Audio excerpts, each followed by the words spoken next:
Yun mga kapatid, habang wala tayong trabaho, ito yung ginagawa natin. Patakar. Haba niyan. Halos 4 meters. Diretsang 4 meters. Direct ring. Medyo manipis lang yung gamit natin dito eh. Mga 0.6 mm lang. Ito kasi kwento eh. Gawang ibang bansa na to.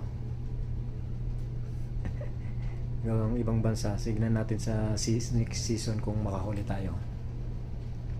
Stateside na to. It's stateside. Tinawag tayo ng trabaho kaya hindi muna tayo makasali ngayon sa hunting season ngayon. Pero babawi naman tayo pag uwi natin. Yun. Ito lang. Habang walang ginagawa, gawa muna tayong patakar. Tapos na itong halos 4 meters. Medyo ko na lang. CI naman gagawin natin sa sunod. May dala ako kasing nylon eh. Yan dapat. Ang hunter laging handa.